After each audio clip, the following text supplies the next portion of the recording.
Hi everyone, welcome back to Sew From Home, hosted by me, Nikita Vora, where I interview my classmates studying fashion at Edinburgh College of Art. And with me today, I have Lucy. So Lucy, if you want to introduce yourself, the name of your collection, and 3 to 5 words which sum it up. Hey, I'm Lucy. My collection is called Unveiled. The kind of ethos of it is all about vulnerability, intimacy, sustainability, and comfort, I'd say. Kind of sums it up. I feel like this one's going to be pulling. Well, when I read some of your answers, I was like, oh, I feel like I'm going to get emotional in this one. Oh no, yeah, it's a quite deep one, deep collection, yeah. So yeah, my concept is all on intimacy and the vulnerability state of mind. So the beginning of it all came from the emotion of grief and how you respond to that, and kind of the healing powers of what you do to kind of go through that process. And I think maybe now more than ever it's particularly relevant, I'd say, with COVID and everything. It could be on a like smaller scale, like you kind of miss the old days type thing, or on a more intimate scale of maybe you have lost someone. And then I wanted to bring that intimacy into my fabrics. So all of my fabrics, I could explain exactly what they are and how they're all sustainable, which is really important to me. I want everything to be kind of honest from how it should make you feel, and I want that to relate through the like fabrics as well. So yeah, it's connected to both the human emotion and the natural world. How did you come up with this concept? Was there something over lockdown which instigated you to? I think obviously during lockdown it was quite hard. Like I kind of live in the country, there wasn't a lot going on. So to me, like getting out into like going for walks and running literally saved me a bit and kept me sane. And that's kind of how I dealt with lockdown. And I realized that's kind of how like my family and stuff have dealt with like grief and stuff. We all like running is a good escapism. So that's come into my concept as well as kind of sportswear and merging that with traditional morning wear. Well, I think everyone can, well, not me as much, but I was going to say everyone can relate, because when we had the time when we could exercise once a day, I think everyone did everything they could to just leave the house, didn't they? Yeah, exactly. And you kind of realized how important that was. Like even now I kind of embed it in my routine, which I would never have normally done. Like I would never have normally gone for a walk on my own outside. Like I would have felt like an idiot, whereas now it's like a little treat in the afternoon to go on a little walk. It is quite nice because I also live in the kind of countryside area. So I used to live in London and we've moved just outside. And the difference between the two is huge, in the sense that when you're in London, obviously hustle and bustle, like everyone's on top of each other. Whereas being in the countryside, especially during lockdown, you're so right, it is really quite isolating. But then I think there's like some sort of peaceful serenity. Yeah, I would say my walks here in Edinburgh are a little bit less exciting. Sometimes I walk around the block and I see students doing the same thing. They've got their headphones on. I'm like, yeah, you're on your daily walk. Let me kind of pass each other around. But I try and go to like where there's greenery. I feel like that's more exciting. So yeah, I've got a touch here on my customer. So I want the whole thing to feel really empowered and nurturing while you wear it. So I bought in a little bit of knitwear to kind of bring in that coziness, and then some tailoring also to make you feel like feminine and put together. And obviously inclusivity and diversity is important as well. So I try to bring in a lot of like straps and stuff so you can change it. Like all my trousers are pretty big, some of it's scared they might not fit. So there's a lot of straps to make everything smaller and adjustable, and drawstrings and stuff like that. So then I go into my research, so the more traditional morning wear I was talking about. So that was to touch on that subject of grief. It's such a conceptual subject, to bring it into imagery I found quite hard. So I went into looking at morning wear, which I found really interesting because people used to wear obviously this big black crepe fabric and veils when they're in mourning. So it's in the Victorian era. Queen Victoria kind of pioneered the idea, and in that way you would, like, the public would respond kind of appropriately to that feeling, which now I feel like if you're in a period of grief or like something like that, it's a lot less talked about and you don't really know, and it's almost like you shouldn't talk about it. So I found it quite interesting that it was almost more open here. So I want the subject to be like my collection to be kind of open, and I've got a lot of headwear that's like constrained and inspired by the mourning veil and stuff like that. That's really interesting because it's a pride thing, isn't it? When nowadays when we don't always want to talk about it. I don't know if it's because I was listening to something and they were saying now we're all a lot more individual. So before, when people were families, whether it was good or bad, everyone's families were quite close and connected. Whereas now we're quite individual. So even the idea of relying on family members when we are grieving is a strange concept for a lot of people. So it's weird. It's actually weird how before it was more open and now you would expect it to be even more. That's really strange, actually. Yeah, I would say like the topic of mental health has gone so well in most subjects. Like we now talk about it so much more, and this particular like mental health issue or like grieving thing is spoken about so much less in comparison to parts that are accelerating. This one's almost going down. So I felt that's why I thought it was quite interesting to bring in. And then I brought in a few bits of more like modern ways of translating that, so like wrapping and the belts and a bit of constraint to bring in there as well to the collection. Even the flowers you've chosen are quite the whole page has that sort of almost not morbid, but it's kind of got a dark undertone, which it works really well. It's meant to be a little bit sentimental, I guess. Yeah. But I didn't want to bring like actual florals into it because I felt like obviously it was on my mind to bring in florals because flowers are obviously kind of a sign of like mourning and used at funerals and stuff like that. But I didn't want to bring that literal translation in. Yeah. So it's just kind of in some of the background. It's really weird. So in my culture, you're meant to wear white to funerals, which is really different to Western culture. No, I did find some of that. That's why I also didn't pick up on the colour too much. Okay, so this is another part of my research I touched on was the running. So the background image here is where I would go during lockdown, in the first lockdown. That's so nice. Escape from my family and just sit here. So yeah, I wanted to bring in some sportswear elements to kind of contrast against that very kind of traditional, almost old. I didn't want it to be too old, so contrasting it with some sportswear worked quite well.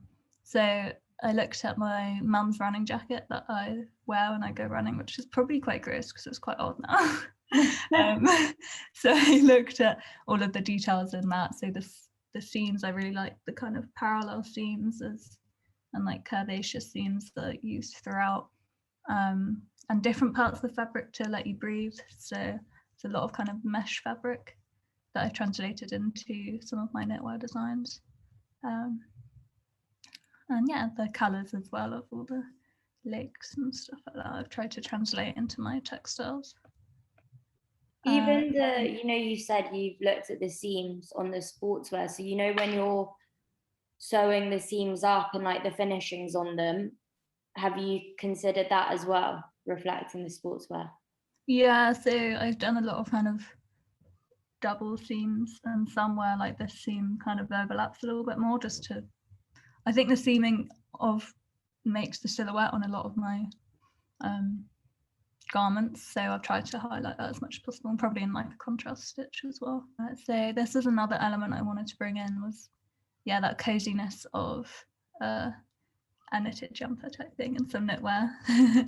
I just wanted to, I think a lot of my fabrics were quite harsh, and like my raffia fabric is like the waterproof outerwear stuff, so I needed a kind of more cozy warming element to it. And this was all inspired again by kind of the mesh of sportswear and the streamlined shapes. So I've got a lot of I was gonna ask which ones, so the fabrics under you posing You're loving yourself in those pictures, aren't you? So those fabrics. That was a weird night. What did I end up doing then?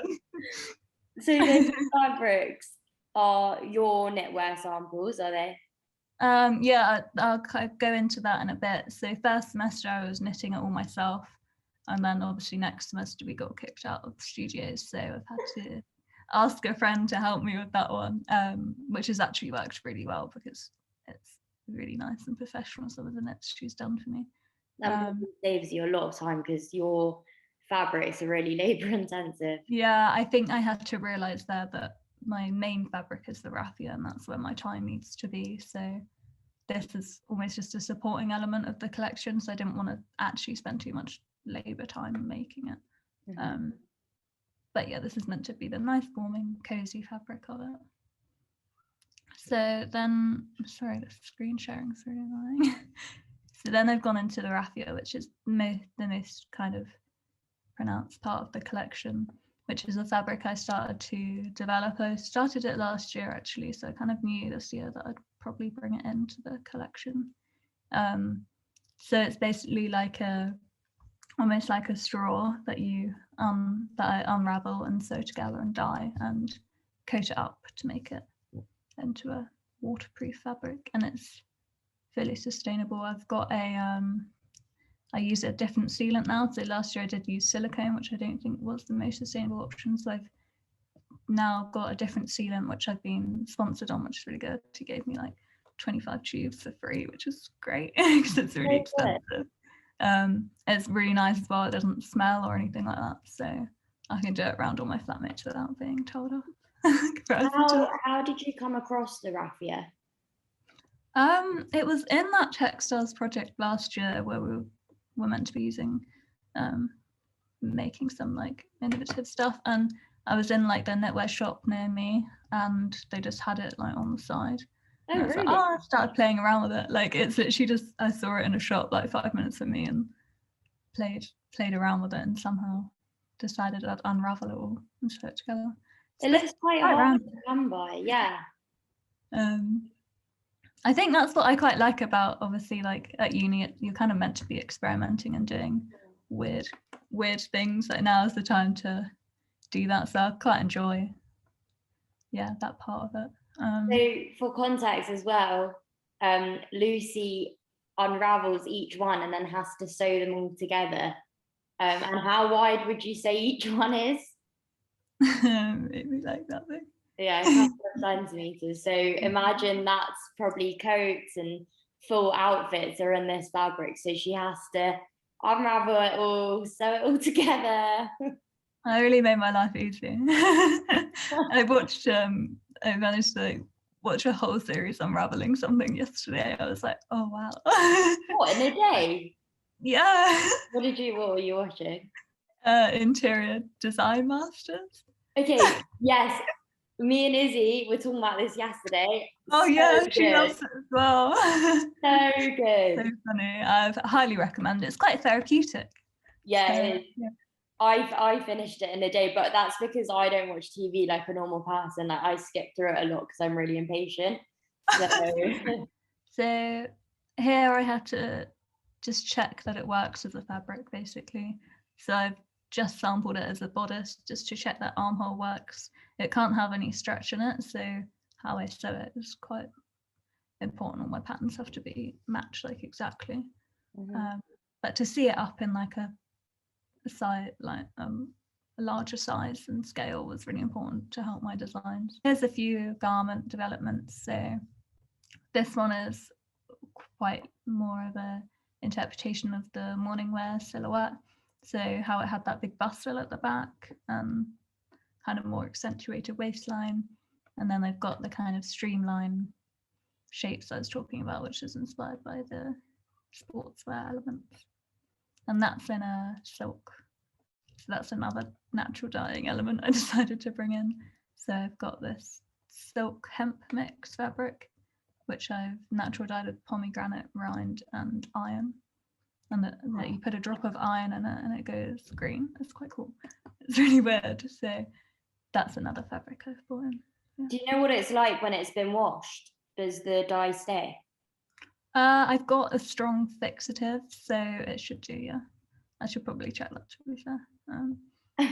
But I've got a mordant for all of my fibres. I think it's alum. You put a little bit of alum metal in there and it fixes it all.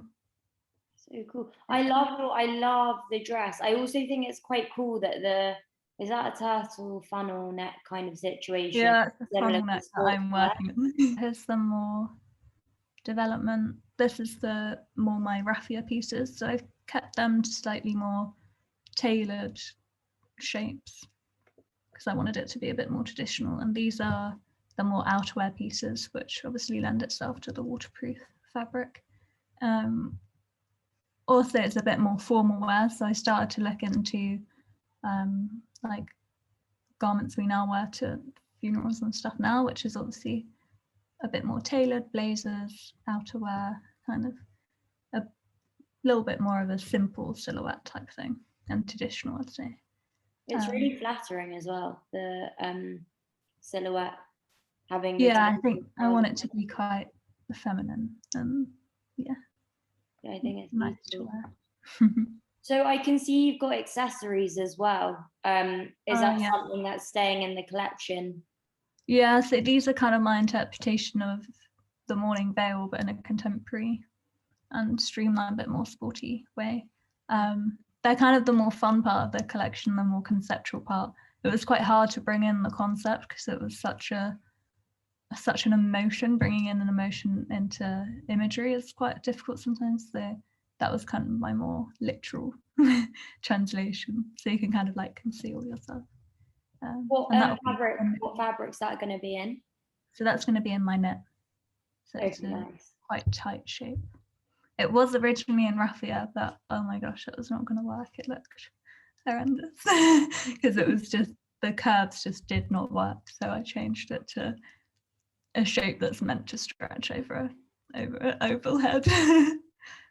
I guess that's the bit that you want to be most comforting in the fabric anyway. So yeah, exactly. Well, yeah. So these are your silk. Yes, so this is the silk dyeing that I've been doing. It's easy to get a lot of different shades. I think from dyeing my own fabric, I got so picky on the different shades. So I kind of kept dyeing my own fabric because I was like, oh, I can get the shade I want.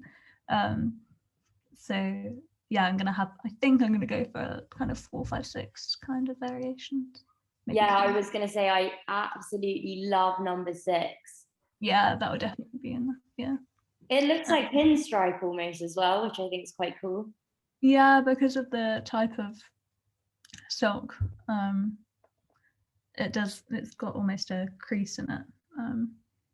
So yeah, it kind of keeps a bit of texture to it, which I like. And also silk was used in all the morning wear dress, so it felt appropriate to use that.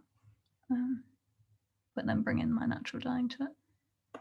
So that's a silk and hemp mix, is it? Yeah, about I think 50-50 type thing. Yeah. Unfortunately, it's still a bit expensive. Yeah, I was gonna when you said silk, and I know hemp's really expensive because my dad is a of course. So yeah, it's probably the most expensive part of the collection, but the raffia stuff is pretty cheap, so that's all right. So yeah, this is the knitwear that I have been sampling with my friends in Brighton. So yeah, I've kept it all quite striped and linear shaped. And it kind of looks like the raffia, doesn't it? Yeah, it does a bit. I think the width of the stripe is similar, so it translates and flows quite well. So are you going for both of those samples then in your collection? I'm actually going for one that's slightly different to her, but the back one basically. I needed a lycra to be in there for the headwear to sit flat. I was going for this one here. I was going to do a big future jumper, but without like a linker machine and stuff, the finishing of it was going to be really tricky. So unfortunately, I've had to scrap that look because I just don't think it would look very neat. We've got 6 looks, but we're only making 4 of them. So are you still just going to include that in the line? Oh yeah, definitely. Like I did prototype all of it as well. So if I have time after the hand in, I'll probably make it. But for now, I'm not doing that one for the hand in. So then this is my current lineup. So I've got some knitwear and raffia and silk. And then I've got a few accessories, a few bags as well, because the raffia kind of lent itself to almost a bit like a leather material. It could do that outerwear stuff. So put some little bags in there too. So which of these which of these 6 looks are you making? So look, 1, 2, 5, and 6. 1, 2. Oh, nice. They've all got really. I've seen you have you prototyped number 3? Yeah, number 4. Sorry. Number 4. Yeah, I do quite like number 4, but our tutor didn't, and it was getting too close to needing to make up my mind on what I was going to do. But I might come back to 4 and do it later if I have time, but for now I'm not. At least you've made up your mind. It is quite hard, the selection process, isn't it? Because also, yeah, doing 4 instead of 6 is definitely slightly trickier. Yeah, I think it is because I had enough fabrics for 6 looks. So then I had to try and squish all those fabrics into 4. And I don't want to overpower everything, obviously. So I was trying to shelf each kind of different fabric, but also, and to make it all flow as well, like with only 4 looks, to make everything quite coherent was quite tricky. Like the undergarments are quite important to actually make everything flow together. Yeah. It's quite difficult to know when to hold back and then go all out, because if it's just 4, you want to have your best 4 and you want to go out, but then, like you said, it doesn't always look great next to each other when they're all in your face. Yeah, exactly. But luckily the natural color of your fabric makes it all, even if it is all really out there, it makes it all so digestible that I think in that sense you've got that lucky side where it's not too overpowering, it's just right. Yeah, I see what you mean. Yes, then I've just got some close-up illustrations of the looks I'm making for now.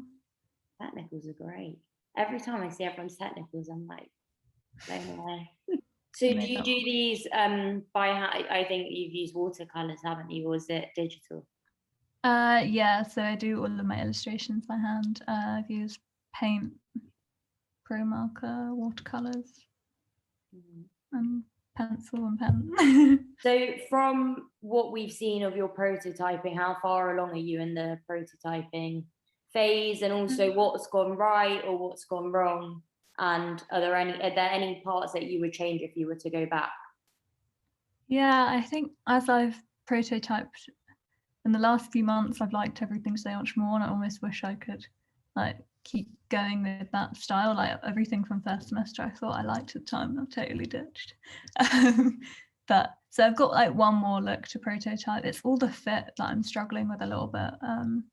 I fit everything, I was fitting everything to myself inevitably with lockdown, and I realized that my hips are really not the right size. Everything came up tiny. Obviously I'm not model height, so when I put things on someone that was model height, I was like, wow, I have to retwirl everything because everything's like 20 centimeters too small.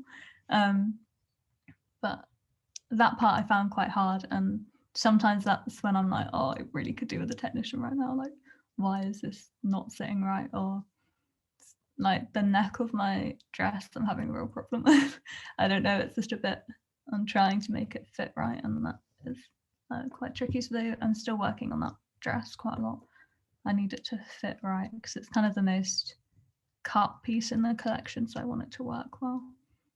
It's difficult, isn't it? Because usually we would have had a technician, and for the nitty gritty parts, we have to kind of work them out ourselves. So how have you gone about by working them out? Have you just kept prototyping?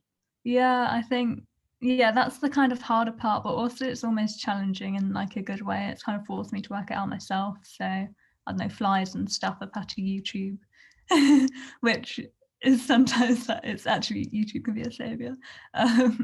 which feels a bit wrong. So I'm like, wow, I'm watching some dodgy YouTube video to work out how to sew my garment together.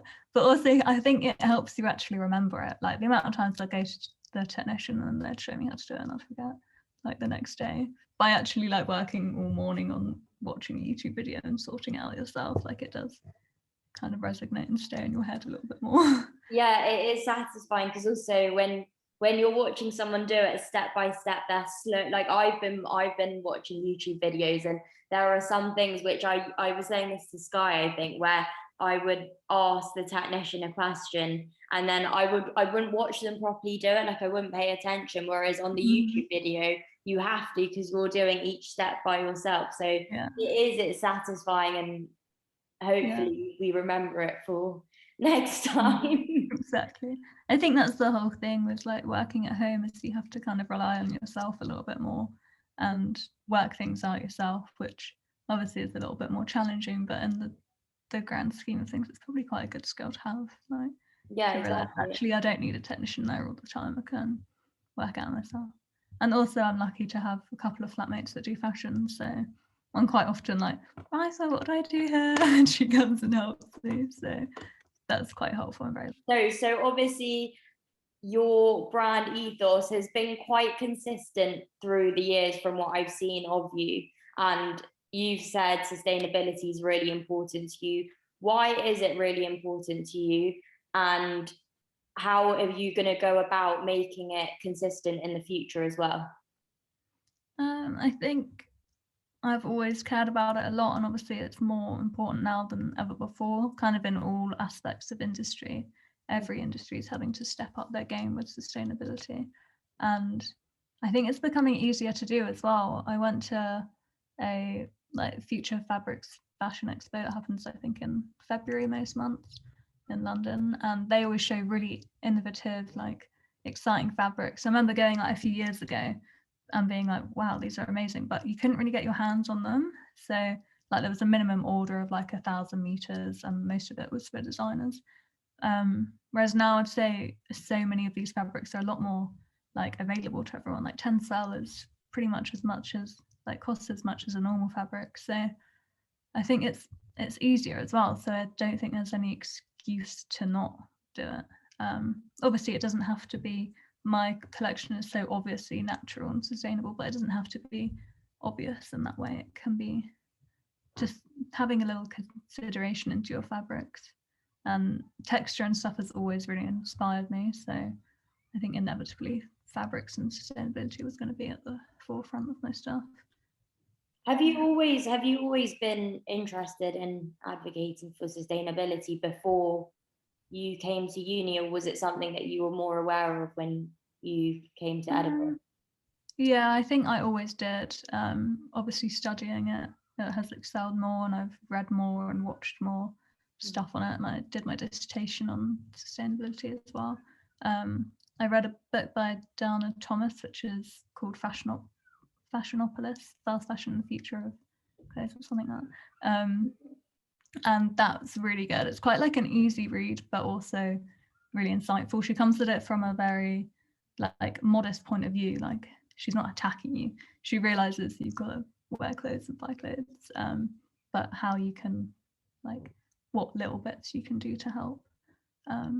So that really got me going a bit. And then obviously you kind of pick what niche you want to go in. You can't do everything. Yeah, You can't do upcycling, dyeing, etc., making your own fabrics. So it's kind of, yeah, that helped me kind of pick what niche I wanted to go into. So talking about lockdown, we've touched on it briefly. I think everyone can probably tell what the difficulties were for you for working from home, but do you want to say what the positive aspects were and maybe some of the negative as well? Yeah, I'd say, yeah, the positive aspects is definitely just being a bit more self-reliant. Like obviously when like ECA was so fun, like being around everyone was like, to create our collections around everyone, yeah, it'd be really great. But in kind of terms of graduating and actually maybe like being a designer or working from home, it's kind of setting us up for when we do graduate and when we do leave. We won't be in such a bubble. We'll kind of be a bit more self-aware of how you can do things on your own, how you can do things from a domestic machine and stuff like that. So I think, Yeah. kind of relying on yourself a little bit more, and you definitely have to be quite confident and quite strict with your timing and all of that. Like working from home has had to come from you a bit more, not the tutors telling you to do that. Yeah. And also, I suppose, like you said, with the confidence, just being confident in your own work and your own self-belief, which I think maybe we might have lacked when we were in, obviously, first year, second year. You're not going to have that confidence in your work as much. But I don't think we would have had it as much as we do without working from home, because like you said, even though we do have our tutorials once a week, there's still not someone there every single day through the week. You have to make those decisions and trust them. And I feel like you've definitely stuck with your gut and trusted yourself when it comes to, for example, making your fabric, because that is obviously very time consuming, but you knew that's what you wanted to do. And I think that's really important that you've realized that. I'd say our tutor definitely challenged it at some point. She was like, that natural dyeing it's quite unpredictable. Like she was like, I wouldn't do it like that. But for me, it felt totally right to do that, and I didn't want to use pre-bought dyes. So in that way, I made that decision and stuck with it. So sometimes you have to take their advice sometimes, but not always. Like it wasn't going to feel right for me if I started bringing in nylon dyes. Like I didn't want that. So that's a decision that I had to that I chose a while ago and was like, I'm sticking with that. I'm sorry, but that's just what I'm doing. So yeah, I think being from home definitely taught me to like do everything with conviction, and then I think it's all a bit more believable. Have you found anything difficult by working from home? Obviously, you've got the obvious with the machines and the knitwear machine, and maybe would you have used a leather machine or just the industrial machines? Potentially. So my bags, I could do with the one that sticks out so you can get around it. My bag I've had to design so it can go through a machine that can't curve around. So that's another machine. But in terms of everything else, obviously, I think just waking up and going into our living room for a day's work is not that easy. Like you're not getting out. So I think I've had to be a bit more disciplined with giving myself a break and getting outside and having a bit of time off, because otherwise it's just all around you and it is quite so in your head like all the time. Like go to bed and everything's still there, so kind of forcing yourself to have a break. I probably wouldn't have done so much, I think, if we were in the studio either. Also, I do think it's definitely difficult when it comes to rewarding yourself with a break working from home, because I don't know if you feel like this, but when I have a break, I feel guilty. Whereas when we're in the studio, we have a set lunch hour and we have a time when the actual building closes down, so you can't work later, or I think that's harder. Yeah, it doesn't close down at 10. You can keep going all night if you want to. That's definitely, I would say, a lot harder. But I think you have to just be strict on yourself, like, or you won't see straight if you're doing it. Have you found it more difficult work? I know you live with, Izzy, who we spoke to yesterday, so the video will be up, and Raisa, who we'll be speaking to in a few weeks, but that's only 2 people from the class. So do you prefer working from home? Have you adjusted well to it, or do you kind of miss the whole studio vibe where you can see what everyone's doing? I think it's a bit of both. I feel a bit less like almost on edge. It's a bit less comparative. I think it was very competitive in the studio, and sometimes that was a good thing, but I think almost the stress of it is probably a bit less by being at home, and it's a bit more like natural, basically.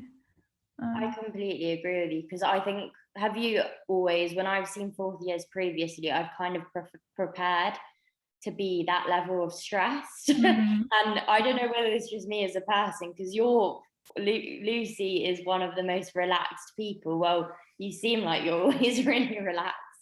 So I think, but then when you're in the studio and you see everyone, it can get really stressful, and it can, and that's why sometimes I used to like working there a bit later, because everyone would kind of clear out and it'd just be me, and I'd be like, oh, this is so it'd just be you with your headphones singing while rapping.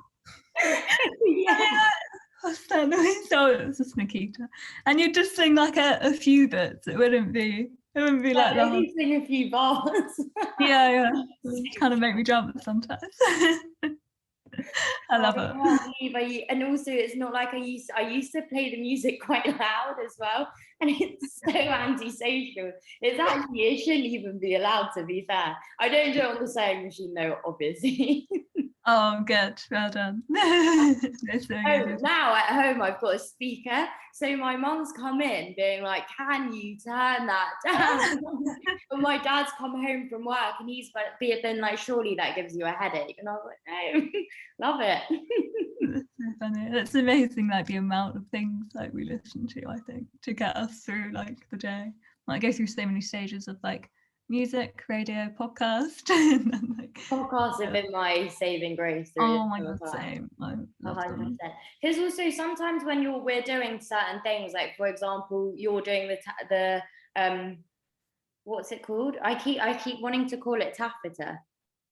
Oh, Raffia. Yeah. Okay. Sorry. When you're doing the raffia, obviously I think with a lot of our course, it's quite not. I don't want to say that you don't use your brain, because we obviously do use our brains, but there are some labor intensive, yeah, exactly. And so there are points when your brain's like not completely switched on, and so yeah, I think podcasts have been really important, or just knowing what's going on in the world, because otherwise entirely. Yeah, it always makes me feel a bit more sane sometimes when I'm going if I'm getting a bit stressed, I don't know, in the afternoon, then put on a podcast, I'm like, wow, okay, reality, like it kind of throws you back a bit. yeah. You're like, this is only a dress, chill out. I listen to Fern Cotton's Happy Place, and they're so good, and some of them I'm like, wow, I really don't need to stress, and like that puts things into perspective a bit. Also, it's so important to listen to things that make you laugh, because I was listening to a lot of music and there were points when I don't know, I know most of the words. Well, basically, I know most of the words. I'm not sure you do. Well, I like to think I know most of the words with the music, so I'm not really concentrating, and then my mind kind of wanders off into maybe darker places. Yeah, if I thought that kind of goes into concepts with grief, doesn't it? Yeah, all of my music some of it is quite somber, deep, and I'm like, God, okay, enough of that. What am I doing? Or I like need something to like a bit more upbeat. So sometimes that's when the radio comes in to force me to work a bit quicker. So obviously your concept's been inspired by lockdown and how your family have previously dealt with grief, and I'm sure your friends and yourself at points. Is this something that you always knew you kind of wanted to delve into, or was it something more sparked over lockdown and summer? Yeah, I really didn't know, to be honest, of what my concept would be. I think it was over summer. Obviously, I think Sky touched on this, like thinking of a fourth year concept, everyone puts so much pressure on it. And actually, it's kind of the more natural things that come to light. Like, I knew I had that text on, I wanted to embed that in it as well. So it's kind of merging a concept with that. But it kind of came quite naturally just over summer. And I think lockdown as well. I was like, wow, okay, that does make you think about how you get on with things. It puts it does, it's put a lot into perspective in terms of especially, like with the restrictions as well. I know a lot of people haven't been able to see their loved ones, and they've potentially passed away or unwell, and it does, it 100% puts things into perspective. And I think grief is so personal that it could be, like you said, with not being able to see people, or it could actually be the loss of someone. So and I think yeah, now I think it's definitely so relevant and something that everyone can relate to, whether it be a bigger level or a smaller scale. Yeah. Also, you've kind of made a really beautiful spin on the idea of grief, in the sense that the color palette that you've gone with is so calming, how nature is as well. And was that obviously was purposeful, wasn't it? That you wanted it to be calming rather Yeah. than hostile. Yeah, I looked at bringing in like a few almost like healing powers and stuff to it. So that's the kind of the spin on grief that I wanted to take. I wanted it to be a positive spin as well. So kind of the process of recovery and stuff like that. Yeah, so I wanted it to be calming and nurturing, definitely. And I gave my opinion on why I don't think people talk about grief as much nowadays, but why do you think it is? Because, like you said, we're so much more advanced in terms of how we speak about our mental health, and it's a lot more palatable now than it was before. But grief isn't something we touch on much at all. I don't know. It's like people find it really hard to know what to say to people, and they're almost a bit afraid. I think it's from. I think if you're experiencing it, you don't mind someone asking you and stuff like that, but it's people just get quite nervous around what to say, and it doesn't need to be like that. Like it's a very natural process. So you know. Yeah. I guess it's the unknown as well. If you are right. If you've never experienced it, it's the unknown in terms of how you're feeling. And then for other people, sometimes it's quite difficult to know what to say or if you're saying the right thing. But at the end of the day, just to say something and say you're going to be there for someone, I think is all sometimes someone really needs to hear, don't they? Yeah. It sounds like I'm giving you a self-help book. It's always going to go that way. So in terms of previous projects you've done, so this one's on grief, so it's very emotional, but it's still got the sustainability element. Is there something consistent within each of the projects you've done? So I know sustainability, but in terms of maybe the projects and the concepts you choose. I would say I often start designing like with a feeling that I want to convey in the collection, which can sometimes be hard because then the imagery almost comes secondary. Obviously, sustainability is always there, but again, that's not really an imagery link. So sometimes, I'd say it always starts with a feeling that I want to bring in, and then the imagery after that. Yeah, I definitely think that's quite difficult because I tend to do that, and I know a lot of our class do that as well, where it is usually something quite emotive. So how, I know you said the imagery comes second, but how do you actually bring in the imagery or try and tackle that? Because it's quite difficult sometimes when someone's looking at something and you might have come up with this concept and put that feeling into it, but sometimes it's hard for someone to gauge that. So how do you make sure they do? I think that's where, the research, you've really got to delve in and probably find quite a lot of tangible links first before you home in on one. So obviously I looked into morning wear and that kind of tangible translation. I think every kind of, you can find links, definitely. It's just a case of perseverance. And I'm trying to think about previous projects where I've done the same thing. I think last year I definitely did a similar emotive subject that then had to bring in, I think I brought in like imagery of the brain and stuff like that. Quite abstract link. But I don't think it necessarily has to be a literal link. It can definitely be a more abstract link, and just to kind of play with it. Like I would say, obviously that link is important, but it can be abstract. It doesn't have to be totally linear process.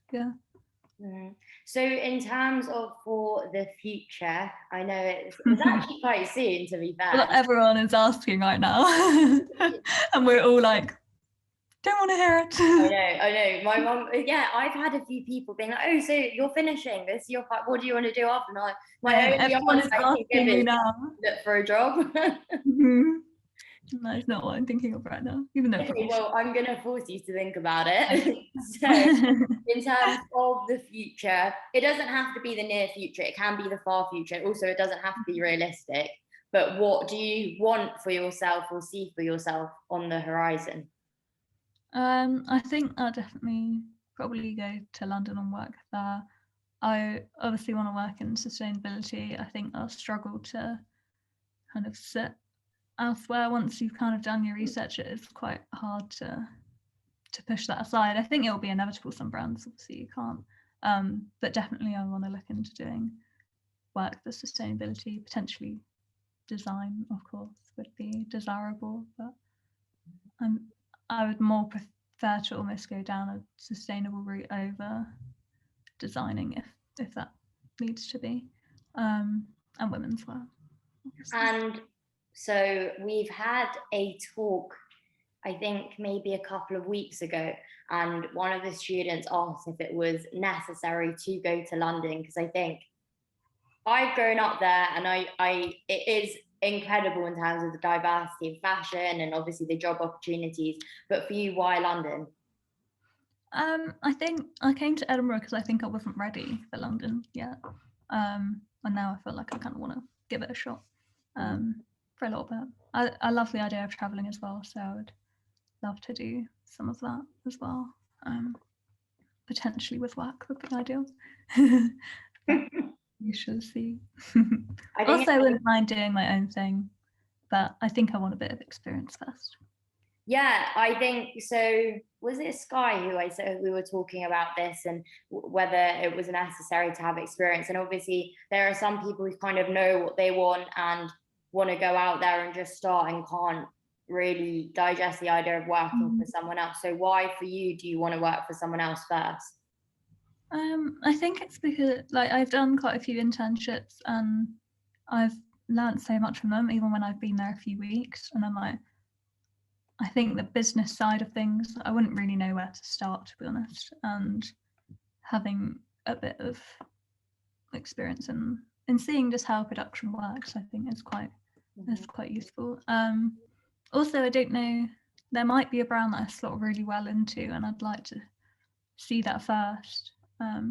Obviously, there's so many designers out there that want to be their own brand, and it's obviously very competitive. So I think seeing how something works and if I can slot into one well, you never know what.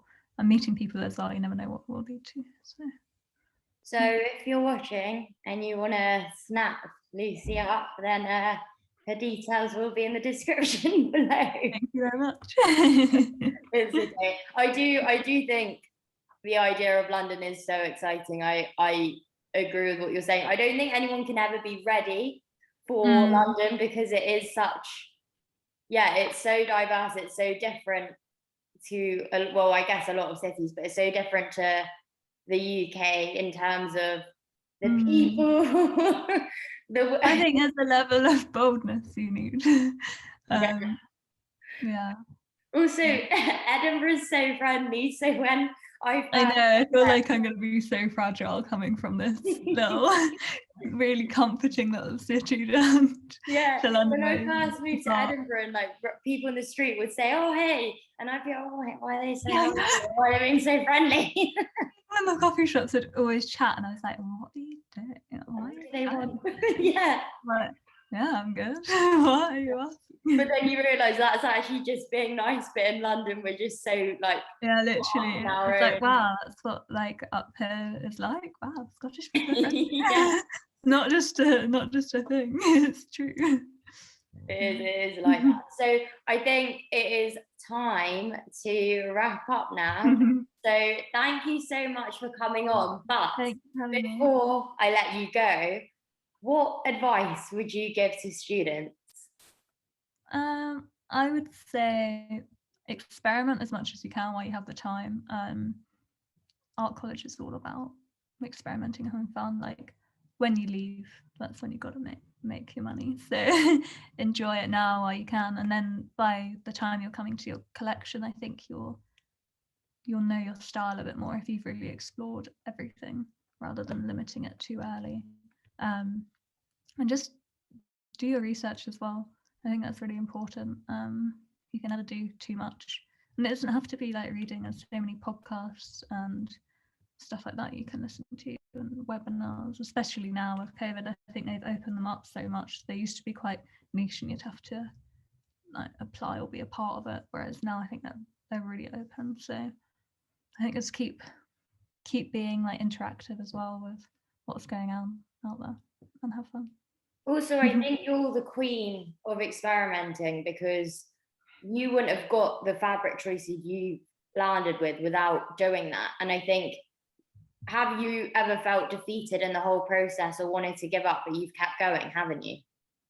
Oh yeah, definitely. I think, yeah, there's a level of perseverance you need.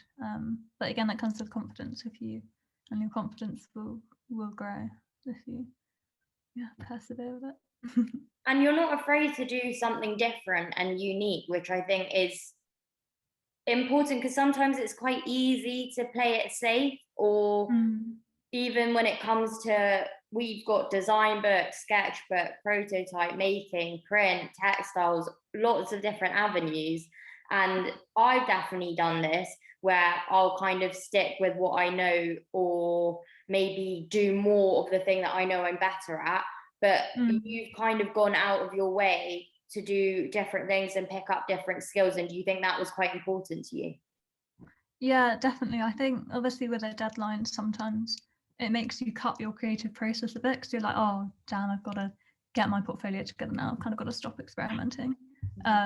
Whereas that's what I'd say with the earlier years. Really, like, don't worry about the grades and stuff. Like, I definitely worry too much about that. None of them count until fourth year, so I would just go for the experimenting process. And yeah, just keep going with it. And also, one last thing. So I haven't kind of told you I was going to ask this question, but I think your design book's really beautiful, and I've always thought your design books are very beautiful and well thought through. So another piece of advice, if you could give to students doing fashion about how you've gone about doing your design book, and from the beginning to now, how you've kind of got to this point of it looking really succinct and clean. So mine's obviously quite like, I like it from my sketchbook. I work very tactile, so even with everything being online, I still have a sketchbook, and that's quite important to me. That's how I work. And if my sketchbook looks nice, then I scan it in, and there's not that much work to do on the computer.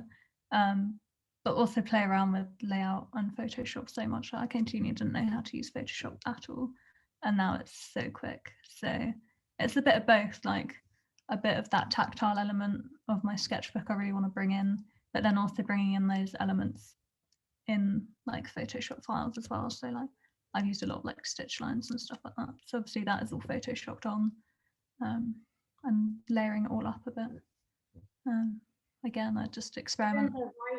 The writing is that your handwriting or a font? Yeah, I experimented a lot with type, and it wasn't working, and I just handwrite everything. It doesn't take that long either. Just do all my titles at the same time, scan them in, and Okay, well, thank you so much for coming on. Thank you. Thanks for sharing all your work.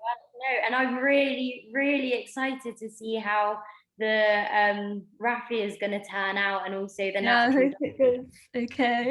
We'll see. It definitely will look incredible. I'm excited. So the next time you see Lucy, her collection should be finished, and she can process how it went with the sewing. And when do you expect to start manufacturing? And if you can give a timeline to how long we've got, just so people know how much you're going to get done in that short space of time. So I think we have about 6 weeks left. Before then, we've got to take photos, so maybe 5.5 weeks left manufacturing. So I've kind of started my textiles now, probably spend a few more weeks on textiles and then manufacture the collection then. Boom, then she's going to get in. So yeah, thank you so much for coming. Thank you to everyone who's watched. I hope you're watching. It's okay. And also, so have you got any socials that people can follow you on? We've got my design Instagram. which Okay. I can't remember what it is. Lucy Okay, Mitchell. don't worry.